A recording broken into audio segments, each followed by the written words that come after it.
I'm not really big on this gi versus no gi type of conversation stuff, but I am interested now in gi and no gi in terms of they seem to have really bifurcated quite a bit. Whereas, in my opinion, it seems like gi is completely different animal now from no gi, especially at the professional level. You could say even the semi-professional level, whatever it may be. Your thoughts on those two worlds nowadays? Yeah, they're two different sports, two completely different sports. And I think you need to treat them as two completely different sports. An analogy I like to use is like weightlifting and powerlifting. Both use a bar, both use weight plates, two completely different sports, man.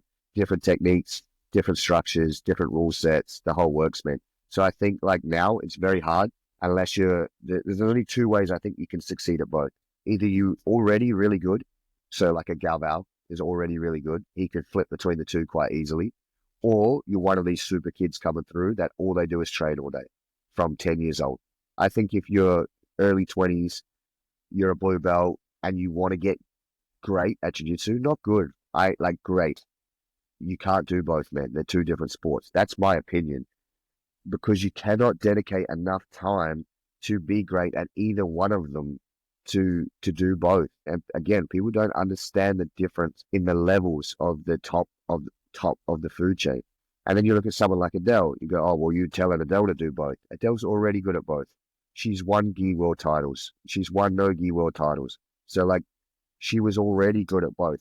Marigali, they're already good, man. Give me one blue belt now that is doing the gi that like can win ADCC in a few years. I think it's rare, man. I think it's very rare. Now you'll find someone, but I look at percentages. When you find that one person, he's the outlier. That's not the one you focus on. You focus on the majority, yeah? And then people go, oh, but, you're not reaching for the stars. No, I am. But not everyone's Michael Jordan. Michael Jordan played in the league with 1,000 other players or whatever the amount is.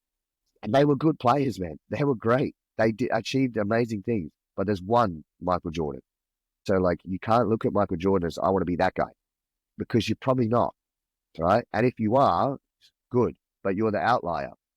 So I try and talk like that with my athletes, and I try and talk like that with my techniques too when I coach. Don't look at like what's fun now. Like how many buggy chokes were hit at ADCC? None. How many rear naked chokes were hit at ADCC? So if I'm your coach, you know what we're focusing on? Getting to the back and choking someone from the back. Oh, but I saw this on Instagram. That's cool, man. Do it. You make you happy, but don't tell me you want to win ADCC because you won't.